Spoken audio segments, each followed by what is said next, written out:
All righty. Happy new week, everybody. I am back in the office. It's been school holidays, and both myself and my gorgeous guest interviewee, author, Frances Cosway, we've both been on school holidays. You've enjoyed them with your kids, Frances? Yeah, it's been really nice, actually. We've done a few things just with my girls separately, so it's been good. Yeah, I love it. And I'm back in Melbourne after a month up in Queensland. So I'm excited to be in routine. This is what gets my week going, and I hope it does for a lot of you guys. And we're here to learn about, the top 3 tips to create your forever home. A little bit different to some other topics we've spoken about. And Frances and I were just taking a trip down memory lane. How long ago she actually completed the program, and we worked out it was 5.5 years ago. And recently you and I bumped into each other at a conference and she said, I've been seeing you doing these interviews. When are you going to interview me? And I said, of course I want to interview you, because she's so busy doing amazing things with her business and her life and all that sort of stuff. It's wonderful to share now a journey that's gone through a number of years after the fact, rather than someone who's, say, freshly published. So let me guys give you the official introduction of who Frances is, and then we'll get stuck into the content. So Frances is an award-winning interior designer with over 15 years experience creating forever homes for her clients. She's also a published author and sought-after public speaker, frequently presenting at home shows across Australia. Frances emphasises on design is about combining functionality, sustainability, and aesthetics to create a home that is a reflection of its owners by drawing out their personality and wishes rather than a cookie-cutter approach following trends. The outcome is always a home that reflects the lifestyle and loves of its owners, with unique touches creating an emotional connection to their home. I love that. All righty. So show us your book. Show these guys your book, what it looks like. And the picture on that cover is your home. Is it your current forever home? Yeah, my current forever home. Yes, it is my forever home. We've been here. We built this home 7 years ago. And it's an award-winning sustainable home. So we've got a natural pool here, and we're still here, and I can't see us leaving anytime soon. Well, that's what you do, right? You help people create that space that they want to be in for decades, Yeah, So I define a forever home as a home you plan to live in for 10 plus years. So the intention is you're going to stay there long term, rather than the objective of building something that you plan to flip in a couple of years.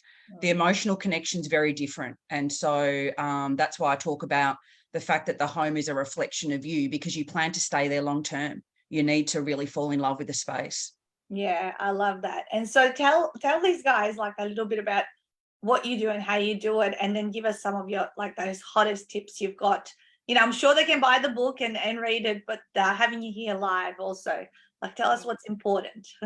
So I suppose the really important thing is, when you're creating a home that you plan to live in long term, so that 10 plus years, the forever home, is you need to make sure that it's flexible. So you want to be able to have a home that's adaptable. I see so many floor plans where it's really set up for a very specific period of the owner's life stage.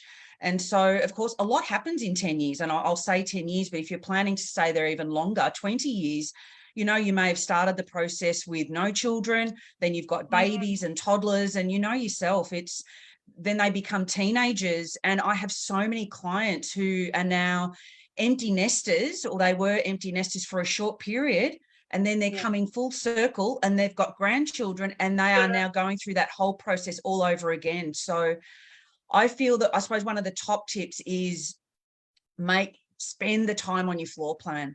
Make sure that the floor plan is so right, and don't have any doubts about it. And it's often really worthwhile getting a second opinion on your floor plan, someone that's not involved, so that they can really review it with a fresh set of eyes, to make sure that rooms can be multiple things. They can be more than one thing over the life of you staying in the home, that they're not just set up as one thing. So I often advise clients to not have built-in furniture in the study, for example, because that room might be able to be a bedroom or a nursery or a playroom over the lifetime of you staying in that home. So I am really passionate about floor plans. And some people feel that, I want to get out, I want to start building, I want to get out of the ground, I want to get this, I want to get into my new home. And they rush that floor plan stage and they live with a lot of regrets. Wow.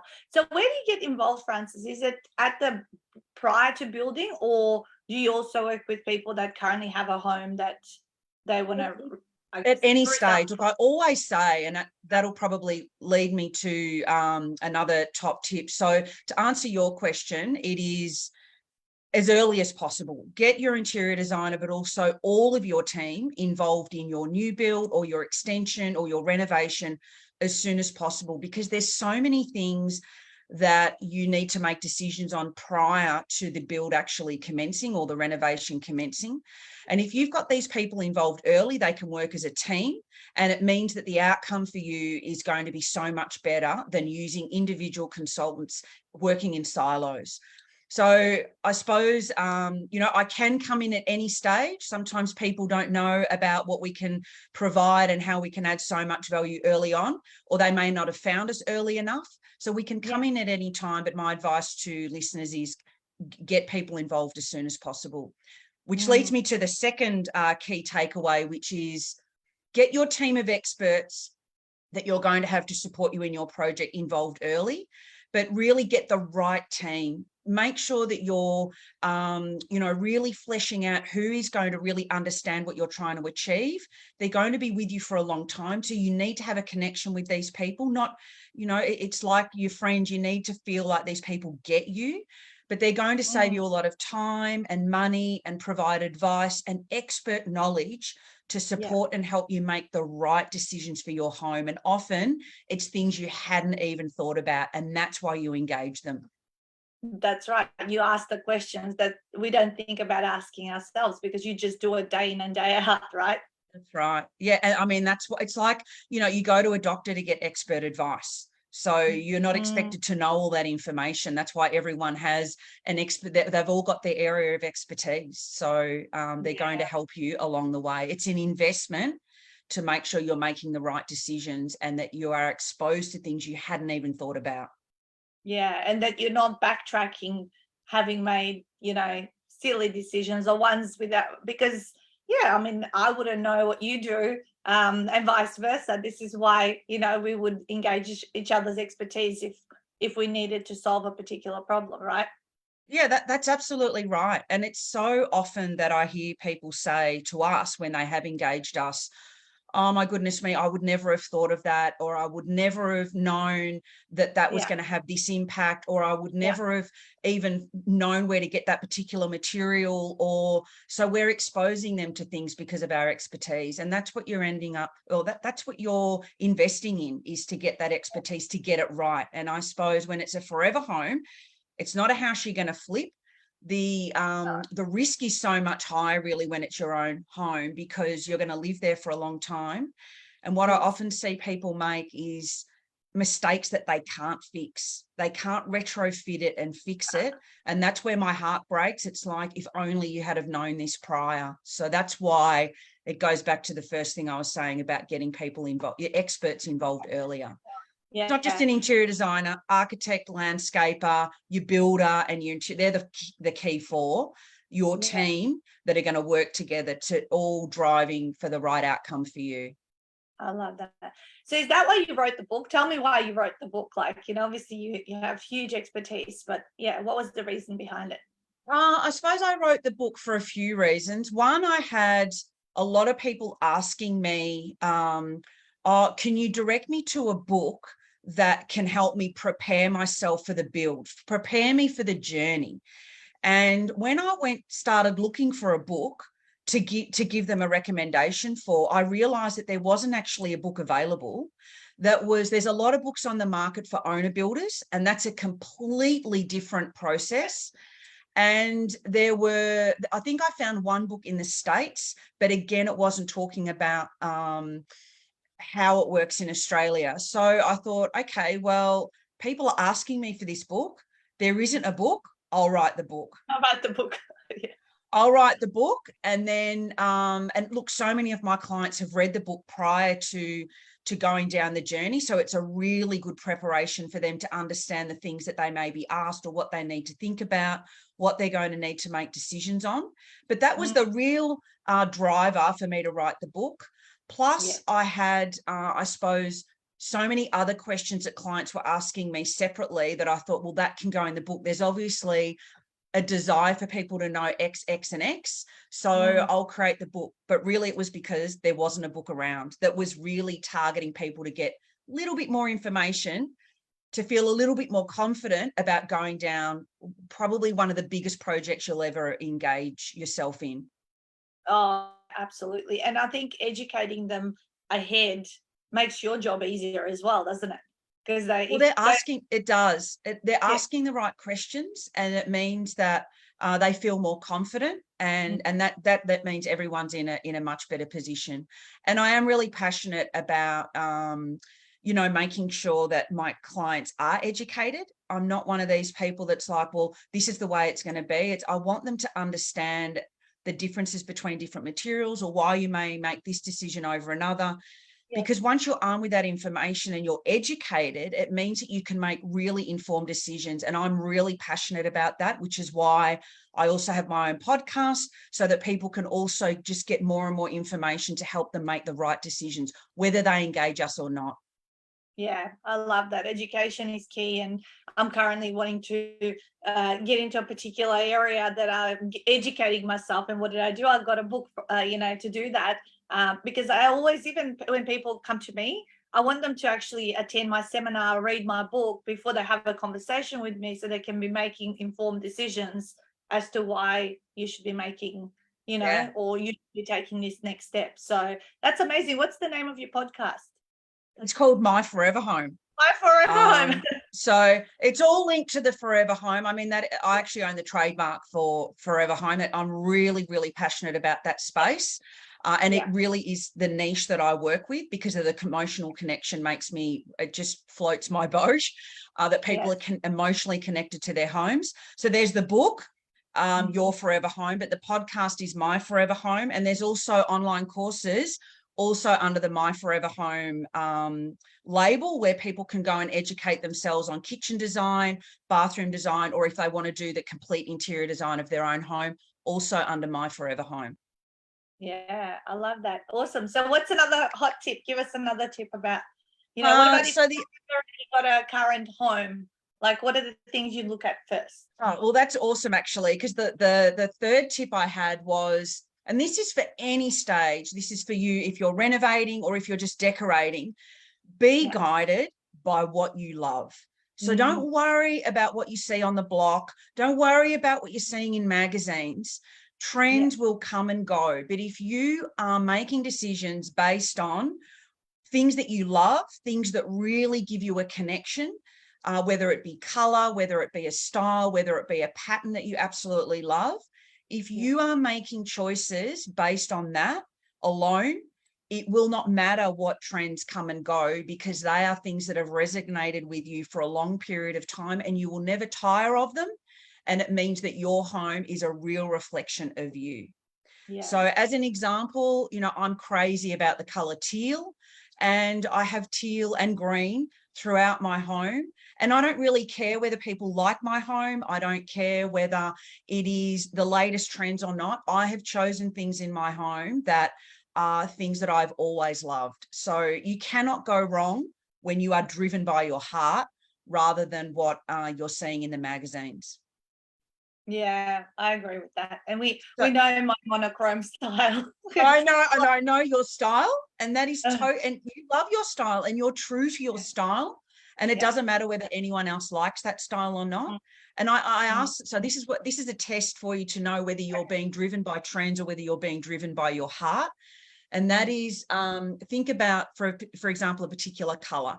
How long have I loved that color? That particular color, you can ask yourself, is it just because I've seen it around in the shops recently, or have I always loved that color? What are the colors you wear a lot? They are really good indicators of colors you should probably incorporate into your home. Yeah, I love that.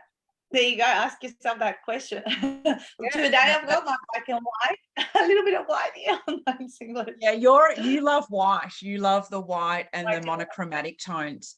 And I mean, just I've the actually got a weekend very we had the all monochromatic. white party. Sorry, what was What's that, that? Nat?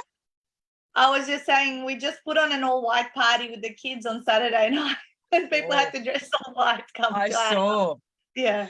And look, monochromatic's awesome because I've actually got quite a monochromatic home, and then I add pots of color based on my mood and the seasons. So I have really earthy colors coming out in winter, and I bring in, you know, foliage from the garden and things like that. And then in summer, I then inject brighter colors. Yes. And that's also where you can, you know, not spend a lot of money and have things that, you know, that are really representing how you feel at the time. Yeah, yeah. I remember our very, very first home with Stuart, we had the splash of yellow amongst the monochrome. And in our Queensland house, we've got the splash of red that you can see in various different spots around the place. So I get what you're saying. Can change with the seasons, and it feels a little bit different. I don't know what it is, but can you tell me, do your daughters do this? Do they rearrange their room furniture? You know, to get it, like, to feel like it's different. Yeah, absolutely. Yeah, so and look, kids are really good with that. They're really good with, you know, I want to, and I know I did that as a kid as well. I slept under my bed as a cubby for years and just rearranged everything. But we can do that in our own home. So for example, when I'm talking about that flexible floor plan, it's ideal if your lounge room, your open plan, can actually be reconfigured in different orientations. Yes. So in my own house, I have a winter setup and a summer setup. And Yep. so I have my sofa facing a completely different direction in summer, and I call it the party setup because it's more open. And then in winter, I change the direction of the sofa so that it feels more cozy. I put a rug down. In summer, I pull the rug up, and it totally changes the feel. And people go, oh, what have you done to your house? And all I've done is change the orientation of the sofa. So if you've got flexibility with how a space can actually be laid out, it's like going on a holiday. You have a different feeling, different vibe. I highly recommend doing that, because I remember also in our first home, we used to live in the summer it had two lounges at the two ends of the house, and one was like the summer lounge and the other was the winter, and we would live in completely different spots in the house. So floor plan, guys, that's the most important thing. It's all about the floor plan. And look, I do a floor plan sanity check just because people want to know, look, is it right? You know what the number one thing is that I do with a floor plan sanity check when I'm looking at it for someone is putting in doors. People underestimate the value of doors because doors give you flexibility. They allow you to make a space more than one thing. When everything is open plan, which people are a little bit obsessed with, you lose the flexibility to be able to make spaces different things. So I think I'm yet, out of probably looking at 100 floor plans, I'm yet to have one where I'm not putting indoors in lots of different spots. It is the value indoors, and they can be double sliding doors, so you can still create an illusion of space. They don't need to be one hinge to make a space feel small. They are gold. And I'm seeing more and more people now wanting to have more enclosed, cozy spaces. Yeah, I love that. We have a massive lounge room. I don't know if you've been at this house, but then it's got this second lounge room that's got those doors. And when we had the party, we had the 3 kids in 3 different areas with all their different friends hanging out. Like you say, they grow and they change, and it's like the theater room's like a whole other hangout space for the boys that are, you know, the oldest and all that. And my daughter just said, I love to hang out in the second kids lounge room. And the adults were in the main lounge, and they just closed those doors, and then they were hanging out in there. So. And that's gold. And having the second living that does have doors, but a lot of floor plans, the second living is open. It doesn't have doors. But people forget about then the noise. So, you know, you've got a TV going in one and you've got the TV going in the open plan. If you don't have doors, but also having a different flooring type. So we've got a second living, and I call it the winter room because it's got carpet. The open plan doesn't have carpet. So we can create a really cozy environment. I've got heavy drapes in there. So in winter, we all congregate in there, even though it's smaller, because we want to feel cozy. You want to create different feelings in different spaces. So many things to think about. I'm just, yeah, as you're talking, my head's like going, yep, yep, that's exactly how it was. It was an owner builder for this particular home. Yeah, And the guy, he keeps moving his wife to the next house, but they created, this was going to be their forever home, I yeah. think. And the woman thought they were never going to move. And 3 years after, like, obviously we bought the house, but they made it with love. And that's the thing. A forever home is not necessarily until you're in your grave. It is, the intention is you're going to stay there long term. Life changes. Things may be thrown at you you're not expecting, but you're going in there with the mindset of, we plan to stay here. Who knows what happens to us down the track? Yeah, beautiful. All right, any other hot tips? Are you going to tell us a little bit about the journey of writing the book? Yeah, of course I'll go through the journey. Like we were talking about before, I've got to put on my memory, but I do remember it very vividly. I suppose the last thing is invest in key pieces. We have, unfortunately, what I call in Australia a very much a disposable mindset when it comes to interiors. It's not a it's fast fashion interiors, I call it. So like we have fast fashion for clothing, unfortunately, the mindset here is very much fast fashion interiors. And what I mean by that is, if I buy cheap, it doesn't matter because I can throw it away. Now, that's got a lot of implications for the environment, for sustainability, but it also means that you're not investing in really good quality pieces. So I always would suggest buy the best you can afford, key pieces like sofas, dining tables, and things like that, because they will stand the test of time and you only need to buy them once. Yeah. When I lived in Europe for 12 years, particularly in the Netherlands, their mentality, even for the younger generation, is when I buy something, I'm going to save up. I'm going to buy really good quality because that's going to stand the test of time. And you're generally then buying really good design, which is comfortable and is going to last you. So it's a false economy when you're buying things thinking it's cheap, because it's not going to last. And then you're going to have to replace it anyway. Buy 5 times. Exactly. So it's a false economy. So I have still got in my home things that I bought when I lived in Amsterdam, which is a good 30 years ago now, 25 years ago. I still have those pieces in my home today. They have stood the test of time. I saved and I saved and I saved when I was in my mid-20s. And I've still got them because they are classic design and they're beautiful and they are part of my journey. They're part of my life story. Let's fill our homes with stories of you. Let's not make them so that there's nothing in there that talks about your life story. They're the most interesting homes to be a part of. Yeah. Did you get them shipped? Is that? Yeah, I shipped them. So I had pieces that I bought in London that I have here. I've got pieces that I bought in the Netherlands that I've got here. And I had a big container that came over and shipped everything back.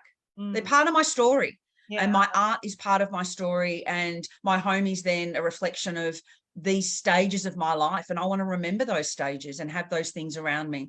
Yeah, it's beautiful. Like, your memories, and they make you feel like they also show you what you've been through and achieved. Exactly. And they anchor you to certain spots, right?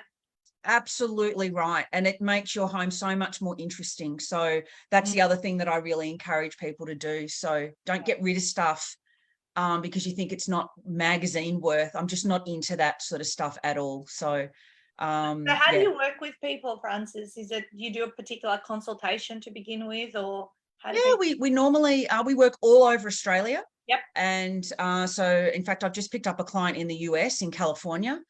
So we, it might just be an initial consultation where I can advise, or it will be that we do fixed price proposals, basically. So you know exactly what's going to be delivered.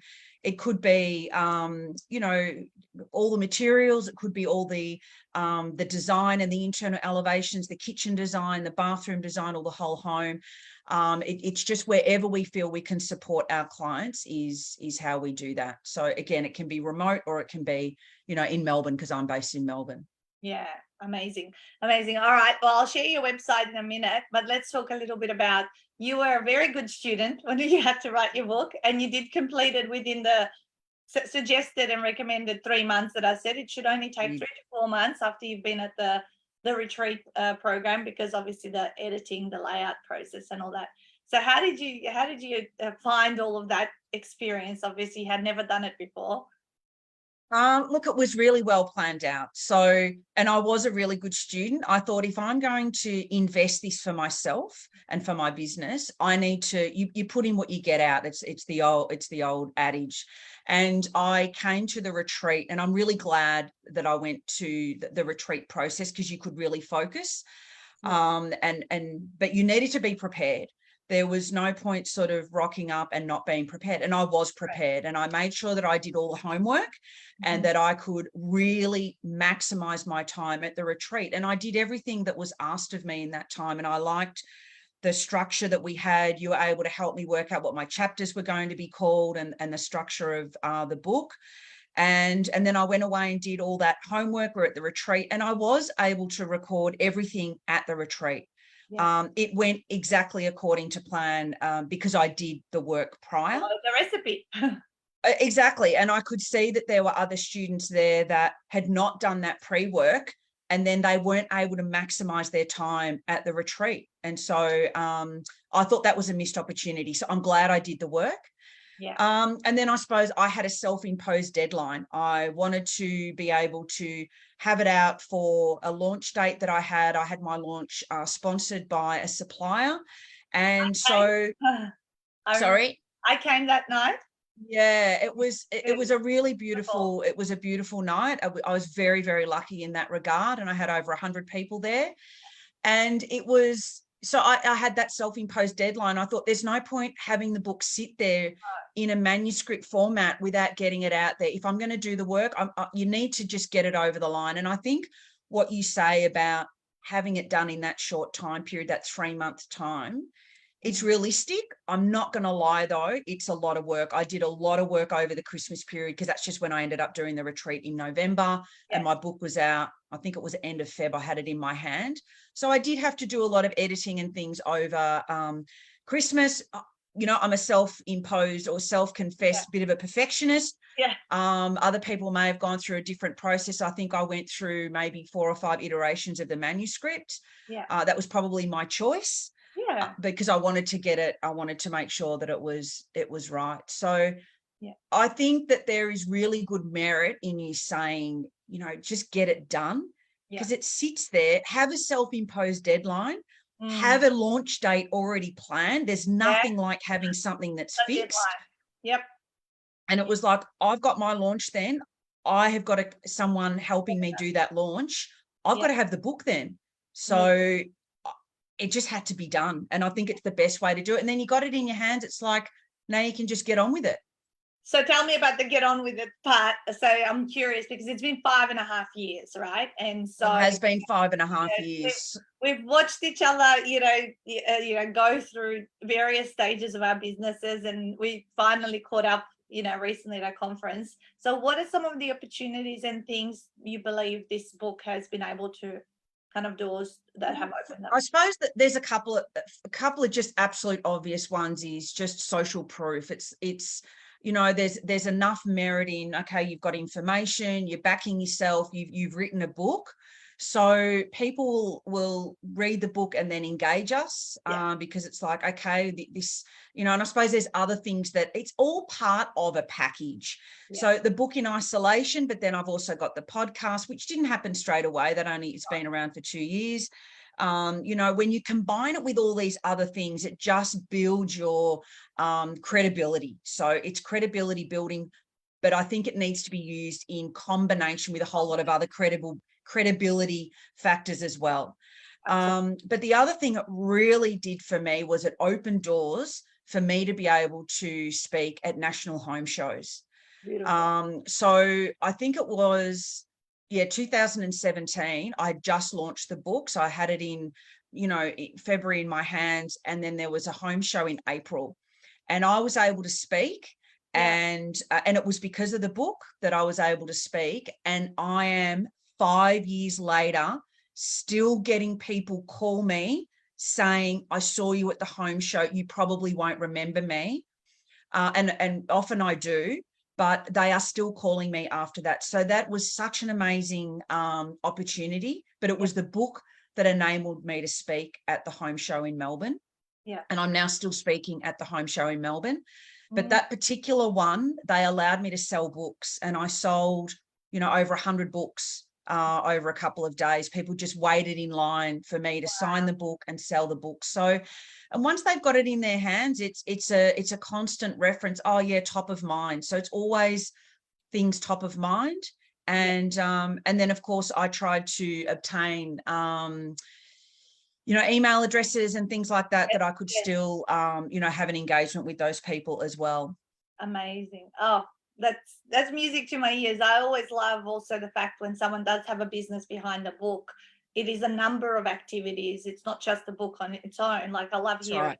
about your podcast. You mentioned online courses you've developed and all of the different things Blogs. and collateral. I mean, the book that I'm currently reading, the reason I'm reading is because most likely I'm going to engage that company. And why would I not? They've built trust with me for me receiving this information, which is the same with you.